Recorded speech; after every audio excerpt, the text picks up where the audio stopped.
In the first 5 months of 2021, we've lost 8,100 people shot dead in America. We are averaging, ladies and gentlemen, 54 people a day to be shot dead in America. This is another deadly weekend of gun violence. And that's why we've come together to talk to you about it. The United States Conference of Mayors is no stranger to this fight. We've long supported this effort with common sense gun regulations since the death and the assassinations of Dr. Martin Luther King and Senator Robert Kennedy in 1968. The gun violence epidemic is a national problem.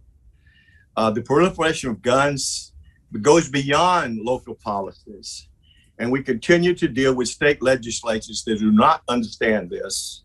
In May of this year, Texas became the 20th state to pass legislation that says a permit is not required to carry a concealed handgun.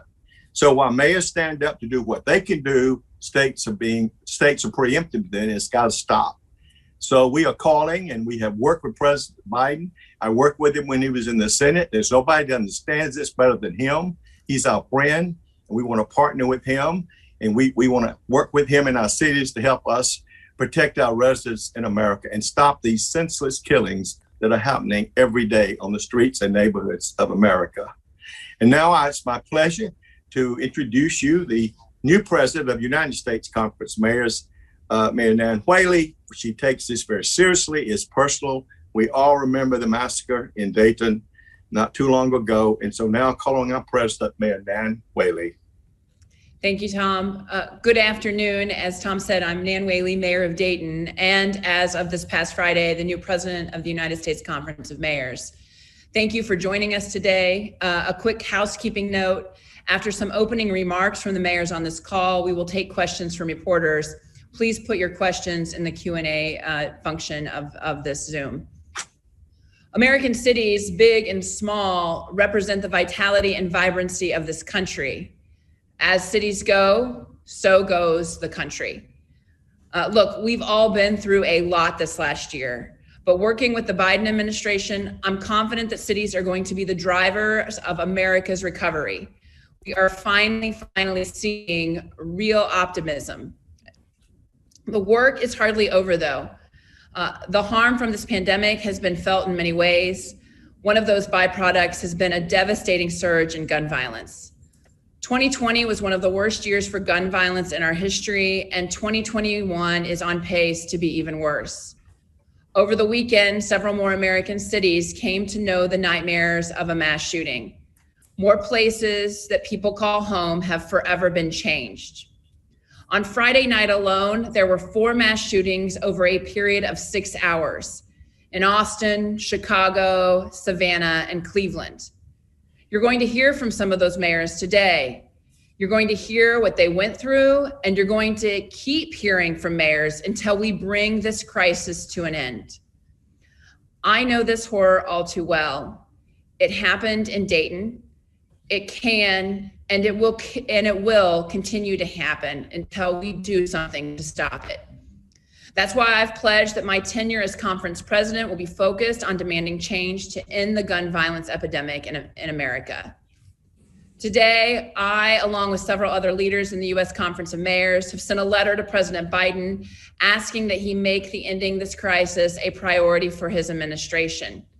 We know that the president shares our outright outrage at these atrocities. We know he wants action. His administration has already taken some steps to prevent people from accessing illegal guns. We also know that there's more Washington can and must do.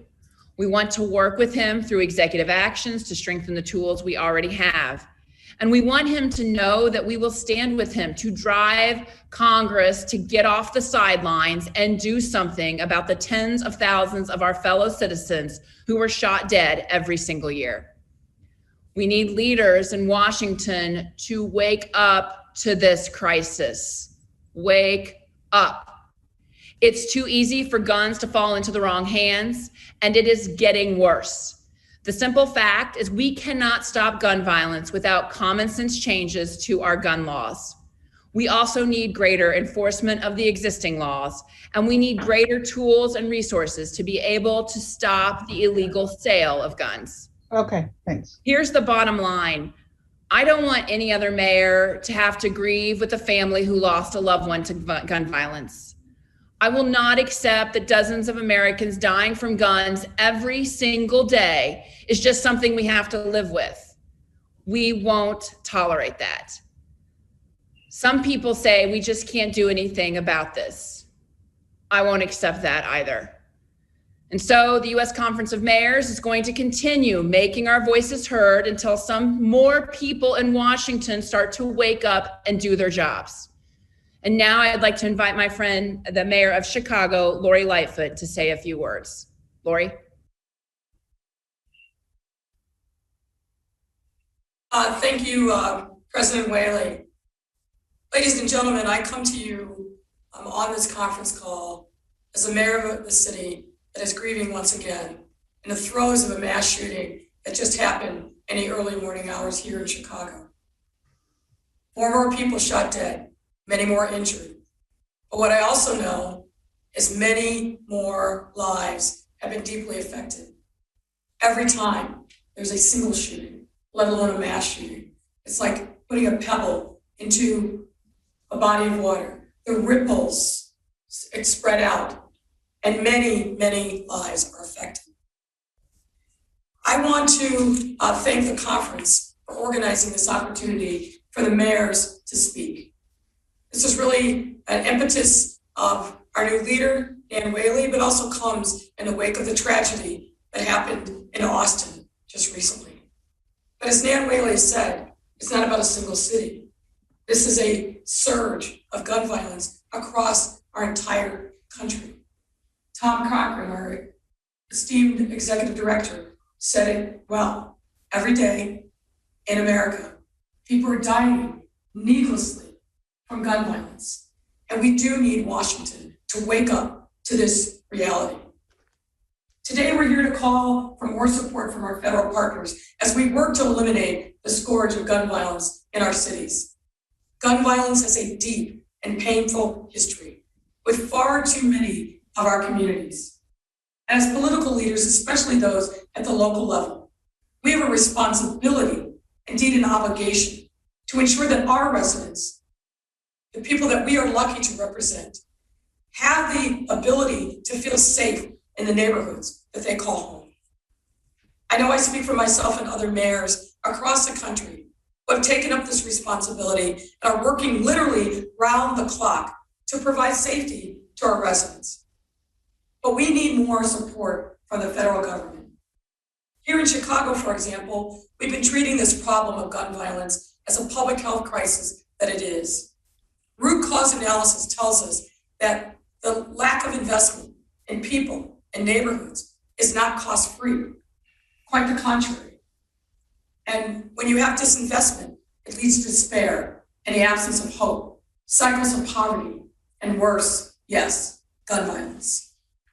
To slow and stop the rise of gun violence, we must address the systemic inequities that are at the root cause of it, which is why my team, like other mayoral teams across the country, have been working day and night to drive infrastructure investments in our youth and our families, employment opportunities, and more in our most impacted communities. We launched a whole of government approach here in Chicago as part of our public safety initiative this summer. So as long as I'm mayor, I will not allow systemic inequity and gun violence to preordain our city's future.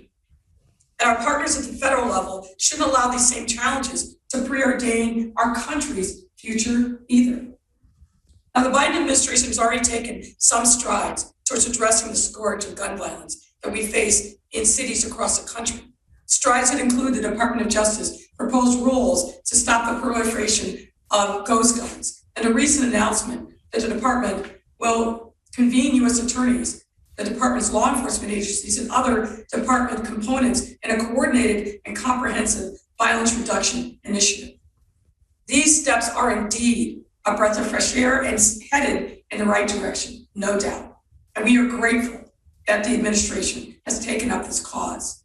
But from where the mayors sit, and I'll speak personally for myself, these steps alone are not enough to fully address the issue of gun violence. I believe that there are things that can be done right now, today, low-hanging fruit, that doesn't require going through a difficult terrain in both houses of Congress. And as Mayor Whaley indicated, really enforcing existing laws. And let me talk about a couple of those things.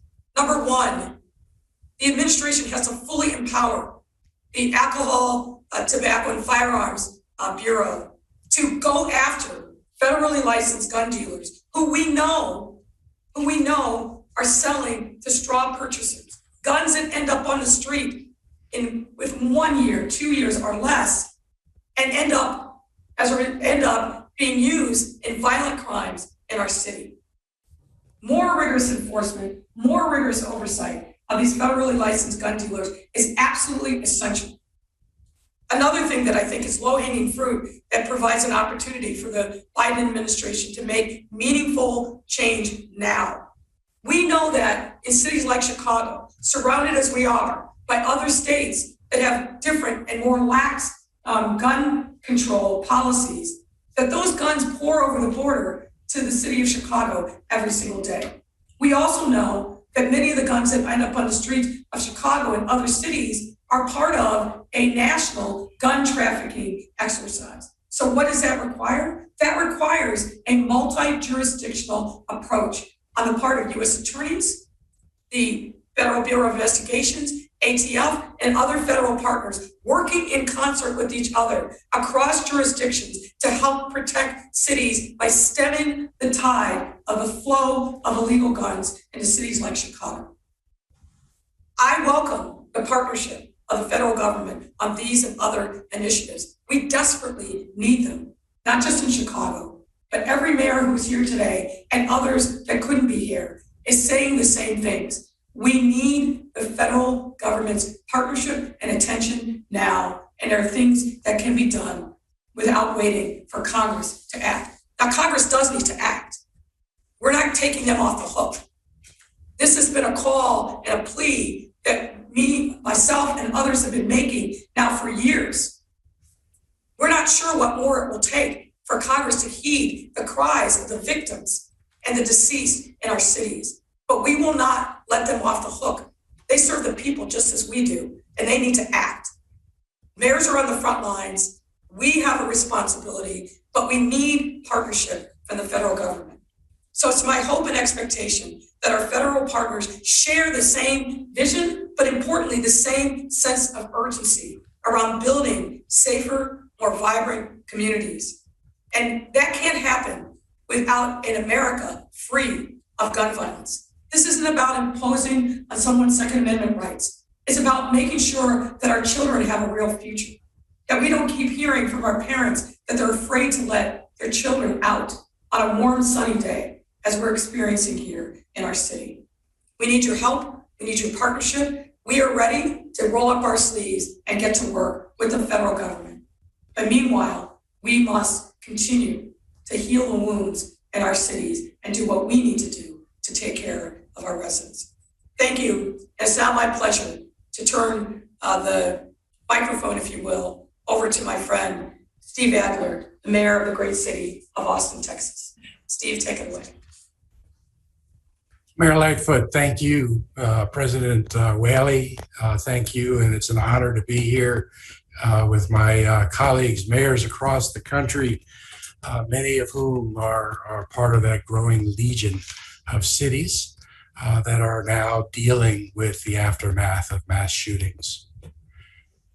You know, that Doug Cantor was killed while visiting our city has filled us with just enormous grief. And frankly, even more resolve to do everything we can to stop this from happening again in Austin and happening across the country. I mean, just look at the neighbors. President Whaley touched on them. Just past midnight on Friday, 14 people were shot on 6th Street in Austin. In that 6-hour period, surrounding period, there were 4 mass shootings in U.S. cities. There were almost 10 mass shootings in U.S. cities just over this past weekend. There have been 272 mass shootings in the U.S. just so far this year, and the nation leading 21 of them have been in Texas. The proliferation of firearms is dramatically increasing. All across the country, there is increasing and alarming rise in gun violence. Now, I think that the primary message of this press conference today is that even while we applaud the important actions the Biden administration has already taken, there is urgency and an immediate need for additional actions to help combat increasing gun violence. Actions that Mayor Whaley, the U.S. Conference of Mayors letter, Mayor Lightfoot and our colleagues will be addressing. There's also a second message that we want to convey today. It's important that we all recognize that this crisis is happening almost everywhere and almost every major city. Why is that important? You know, it's easy to look at local policy changes, but if that's only where we focus, when we're looking at a challenge which is hitting cities all across the country, if we don't look for common elements across cities and present everywhere, we could easily miss learning what we actually need to learn to meet this challenge. Sometimes we can get preoccupied with what's happening close by, but sometimes in doing so, we can miss the forest for the trees. We have cities across the country that have increased the number of officers, others not. Some have changed bail policies or hired progressive chiefs, others not. Some have decriminalized low-level nonviolent crimes or barred chokeholds, others not. Yet almost every city is dealing with the challenge presented by increasing gun violence. I'll give you a local example here from Austin. It's been reported that Austin defunded the police and took $150 million out of policing and put it into different programs. Neither of those statements are true, but I keep hearing it raised. And now I hear it being raised as a cause of the shooting on Friday. Yet our police chief has said that's not true. And Friday night, our police were at an additional and augmented strength, 20% higher force level down on 6th Street than our normal weekend force when the shooting occurred. Yet the abundance of officers could not stop the shooting. Doug Cantor was killed at the hand of 2 juveniles who had guns they should never have had. We cannot police ourselves out of this crisis. One thing is clear: greater access to firearms does not equal greater public safety. Cities across the country are similarly experiencing an urgent and immediate gun crisis that requires federal action, and we need it now. I'm going to turn it over now to my friend, Mayor Sylvester Turner, mayor down the road in Houston, my colleague to the east. And by the way, a city that has significantly increased spending on policing and the number of officers. Mayor Turner. Thank you, Mayor Adler and President Whaley and all of the other mayors. And I'm just honored to be with you all today on a very important subject. As with most major cities, Houston has been experiencing an increase in violent crimes to include gun violence since the pandemic began. There are too many guns on our streets, and we must assume, and nowadays I assume, that everybody's carrying a gun these days. If more guns made everyone safer, Texas would not have a rising crime rate, but we do. Just recently, the Texas legislature passed permitless carry. Anybody who wants to without a permit can carry a gun. Guns do not make our city streets safer. As cities emerge from the unprecedented public health crisis of COVID-19, mayors are struggling with the return of a more familiar pandemic, gun violence, which has proven to be a public health crisis on top of COVID-19, which necessitates a federal, strategic, coordinated response. We do need more common sense gun regulation. We do need universal background checks. We do need to crack down on guns being trafficked all across this country. And we do need to make investments in communities that have been underserved for decades. Mayors have been demanding action on guns from Washington for years. We've been calling on the Senate to act on the House-passed Bipartisan Background Checks Act and enhanced Background Check Act since they were passed in March. And we still hold out hope for those pieces of legislation. And why? Because our children and our families are relying on us to do the right thing. And they are calling on us to do it now. How many more shootings must we experience? And cities are stepping up. I know in the city of Houston, we support our police like all cities do. We are working with our community partners. We are providing additional overtime dollars. We are having a strategic law enforcement summit even tomorrow to address the rise in crime that's taking place within our cities. We are adding new cadet classes to our police department. We are doing all of those things and more. And yet and still, crime continues to rise. And in large part, it's because there are simply too many guns on our streets. And we have to do something differently. In addition, we recognize that we have to make opportunities available within our communities. So we are providing economic and job opportunities for our kids between 16 and 24 years of age. We are making those sorts of investments. And we often talk about mental health when we discuss gun violence. And frankly, there are a lot of stigmatizing language and incorrect linkage. But we should all agree that after the year we've just endured, we should be investing in counseling access and trauma-informed care, especially in our schools. Imagine if we were as focused on access to counseling as we are with access to carrying a gun. Helping end gun violence means changing the choices people make. People who are hurting without hope and think violence is the only means available to them. Law enforcement can do a lot, but we as a community have got to start valuing the lives and unequal opportunity that our cities live with every single day. We need to invest in our human infrastructure, protecting lives as well as supporting them.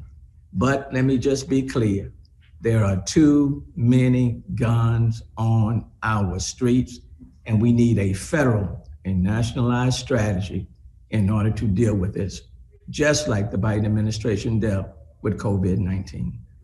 And now it's my pleasure to pass the baton on to a friend, Mayor Van Johnson from Savannah, Georgia.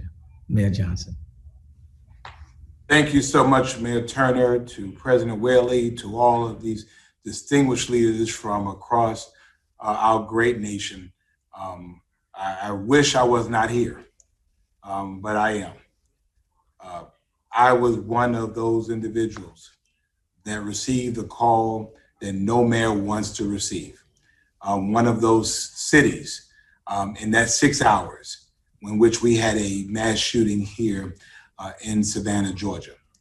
8 people shot, including an 18-month-old. At this point, 2 people are dead in a mass shooting incident. I'm here in Georgia, as everyone knows, has the most antiquated, nonsensical, retroactive, wild, wild west gun policies in the nation. Guns can be everywhere in Georgia. And so we can't be mad when guns show up everywhere in Georgia. During these times when we're talking about international terrorism, we're talking about national terrorism, we have to also talk about terrorism on the streets of our cities. These mayors, and we've done almost all that we can do. The fact is, we need help from our federal government to remove the tools of the terror from our streets. And please don't get it wrong. I don't think any mayor here is against the lawful carrying or ownership of a firearm in accordance with the law. We're not talking about lawful gun owners. We're talking about those illegal guns. We're talking about those guns that are stolen from houses, that right now here in Georgia, our police can do very, very little because it's just too many of them. We have to remove the tools of the terror, because in our city, if you remove the tools of the terror, a disagreement without a gun is just a fist fight, like when I was growing up. And we live to fight another day. That's why I proudly signed a letter with these other great mayors to ask our Senate, our federal government to give us the help that we need. We need H.R. 8 passed. We need H.R. 1446 passed as well, because we need the assistance to be able to help us to make sense out of stuff right now that does not make any sense. We're trying the best we can. And yet, in spite of the very revolutionary, the very progressive things that these mayors are trying in their cities, it still is happening. It's still happening. We're still having the shootings. And the fact is, and we need to treat this as if it is a public health issue, because it is a public health issue. We're out crying for help, and we're hoping that our friends, President Biden and the Biden administration, and certainly our friends in the Senate, will hear the pleas of our cities. Because the fact of the matter is, as Savannah watched other cities be victimized, and we pray for our friends in Chicago, and we pray for our friends in Houston, and we pray for our friends in Dayton, and we pray for our friends in Orlando and San Jose and all of these other wonderful cities. The fact of the matter was, one day it was going to come to our doorstep, and it has. Tomorrow it will be somebody else's.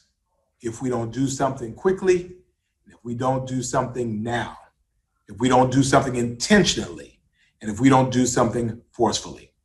So we're begging, we're pleading, we're demanding help, demanding assistance, because America is so much better than what we are showing right now. So that being said, I want to take the honor of passing the baton to the beautiful city of San Jose, 2,300 miles away and 2 or 3 time zones away, and their great mayor, Sam Liccardo. Mr. Mayor.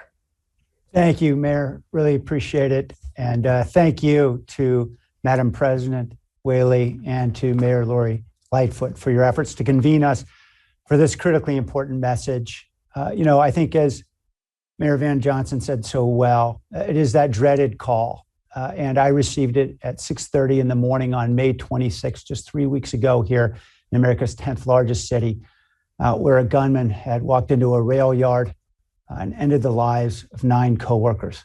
And his families grieved, and they started to work to recover from this devastation. Over the next 13 days, San Jose suffered from 8 more days of gun violence that took lives or caused serious injury. It's become axiomatic that we are in a gun violence epidemic in this country. And while there might be a vaccine that can address the harms of a single virus, there's no panacea to address a gun violence epidemic in a country with 300 million guns. We need a lot of solutions. We need many interventions. And that means at all levels of government. And we need the federal government to step up. Certainly, my colleagues have spoken well about what we need. Certainly, universal background checks. Certainly, an assault weapons ban. Out here in California, contrary to what a judge might have said, we understand, our residents understand the difference between an AR-15 and a Swiss Army knife. We need much more action from the federal government. But let me go off script for a moment. If Congress lacks the courage to act, then at the very least, I urge that Congress get out of the way. There are preemptions in place in federal law and state law that prevent local innovation. And we need innovation at the local level just as we need action at the federal level. And certainly here in San Jose, we're moving forward with many initiatives, as many of my colleagues are in their own cities. And they may or may not choose the same innovations. For example, here in San Jose around insurance that we would mandate for gun owners, fees that we would charge on gun owners to compensate taxpayers for the cost of responding to public to the cost to the public of gun violence. Whatever the innovations may be, we need to see action at all levels of government. We are in a post-prayers and platitudes period. We need to be in an era of a decisive and assertive action. And I'm grateful to be joined by my sister and brother mayors, urging together that the federal government move forward with us. And again, if Congress can't act, then get out of the way. We're ready to act, and we want the whole country to feel the same kind of responsibility in Congress that they feel in each of us as mayors. We are moving together. Thank you all, and I'm now honored to be able to pass the baton back to Madam President Nan Whaley, who's done an incredible job in just her first few hours in this role. Thanks, Mayor Liccardo, and thank you, mayors, for your passionate pleas and demands for action around this issue that's affected all of us in such a very personal way. And sadly, the group just gets larger and larger, as Mayor Johnson said, every single day. And we're going to shift to the question and answer portion of this discussion. And just want to remind folks to put questions in the question and answer pod, and then also say what news outlet you're with. I'm going to start with Griff White.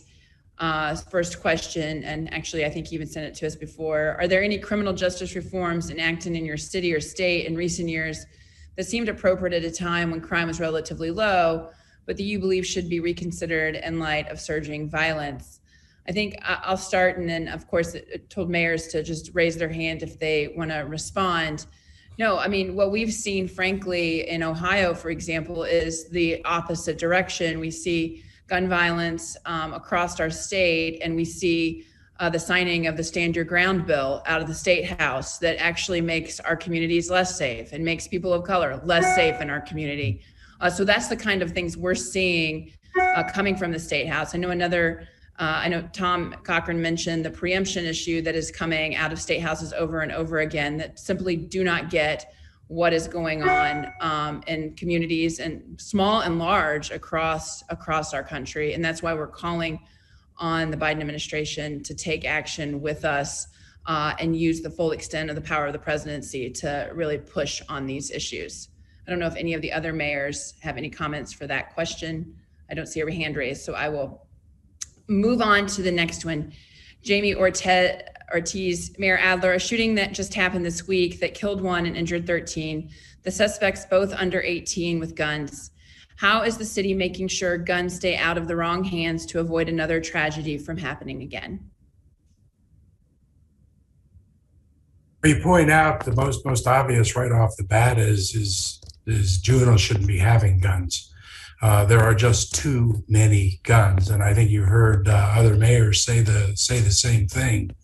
Most of the action that would be necessary to prevent the proliferation of guns is not something that can happen at a local level.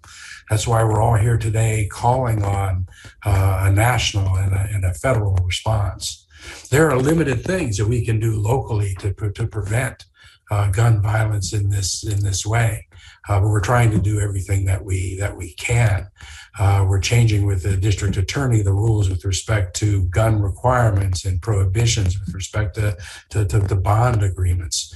We've just created in the city of Austin an office solely devoted for dealing with violence in our community. But so much of what we would like to do with respect to guns, we've been preempted by a state legislature that seems to be concerned about helping to ensure that more people have weapons.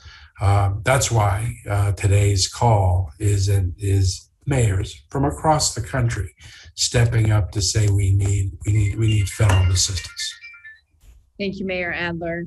Trayvon Waddy from the Houston Chronicle asks, how do you all plan on urging the Biden administration to go forward with further gun control restrictions? Thanks, Trayvon. And again, mayors, you can raise your hand to answer as well. This is what, the letter that we've introduced today is an important step for us. If you look at the number of mayors that signed this letter, we organized that very quickly. This has been on the minds of mayors really, for years. And we have a great partner at the White House that we've been able to partner on many, many issues. We want this issue to be the center point for the president as well, just as we solve together increasing vaccination rates and making sure we come out of this pandemic. We can solve this too, but we need the president to use his full ability, just like we do in these issues. And that's what we're asking for today in our continued partnership with President Biden and his administration. Mayor Liccardo. Yeah, I'd just add, we know bipartisanship is awfully difficult right now in Washington, D.C., but as mayors, we work across those Democratic, Republican boundaries all the time, and we forge consensus, and that helps us to stand behind those members of Congress who are courageous enough to stand up. And what I've seen time and time again, my sisters and brothers who might be Republicans are willing to stand up because we together support pragmatic solutions, and we critically need pragmatic solutions right now. Mayor Johnson? Yes, thank you, Madam President. Can we all just agree that 18-month-olds shouldn't be shot? Can we just all agree on that? Can we all agree that if someone has a right to carry a gun, can we all agree that I have the right not to be shot? That if I'm living in my community, minding my own business, doing my own thing, can we all agree that if I'm not a combatant in this, I should not be collateral damage for somebody else's beef? And that's the problem that we have here in Savannah and really in Georgia, as Mayor Adler said. The fact of the matter is, we're often charged with keeping our community safe because that's where the rubber meets the road. But we're preempted from our state that says you can't keep your people safe, but yet we're charged to keep people safe. And so I think we're calling out to the president. We know that he is meeting with President Putin of Russia with some very tough talk. We need that tough talk translated to tough actions here in our community. Our cities are under siege, and we need help to remove the tools of the terror in our cities. And we need our help. We need our federal government's help in making that happen. I think we've done and tried all we can try. Thank you, Mayor Johnson. I'm going to take one more question from the Houston Chronicle. What are some thoughts on the current gun restrictions set by the Biden administration in April? Look, I think I'll speak and then again open it up. I think we were pleased with that first step, but look, what we're saying is we're seeing the number of gun deaths across the country increase from 2020 to 2021. So unlike where we're going down, we're seeing an increase on this surge of gun violence. And so we need the president to use his full ability of executive orders to do as much as he can. And we're very specific about some of the stuff Mayor Lightfoot talked about with DOJ and how to really use that, particularly for some of these cities that get guns over state lines even, which is really important. So we want him to use the full force of his power as presidency, much like we do as mayor on this effort. And that's what we're calling for today. Mayor Lightfoot, I saw you come back on. I don't know if you have anything to add there. No. Mayor Turner? Yeah, thank you, Madam President. And what we are finding is that just like how COVID did not just stay locally or just within the state, but it spread, what we're also finding is that people are trafficking these guns across state lines, city lines, that people are moving across state lines. They may be in Houston today, then they'll go up to some other place in other parts of the country. So we really do need all hands on deck approach, working with our national partners in a very coordinated, strategic fashion. It is a public health crisis. It really is. And unless we tackle it with that in mind, you can be as innovative as you want to be in your local community, but there are just too many guns being transported all over the place. Thank you, Mayor Turner.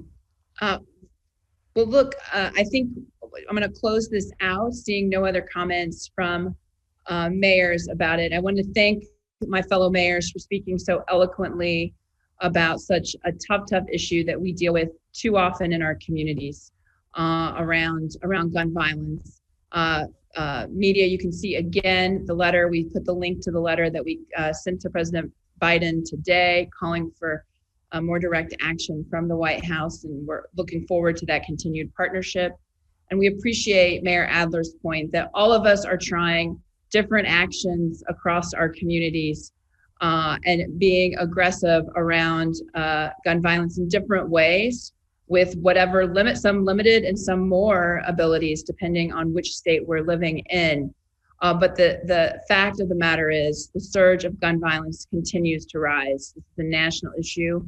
We're ready to stand in partnership with our national leaders to do something to make sure that our communities become safer. Thank you all for joining us today. Appreciate your time. Mayors, thank you for your passion on this issue. Thank you, Madam President. Good to see everybody.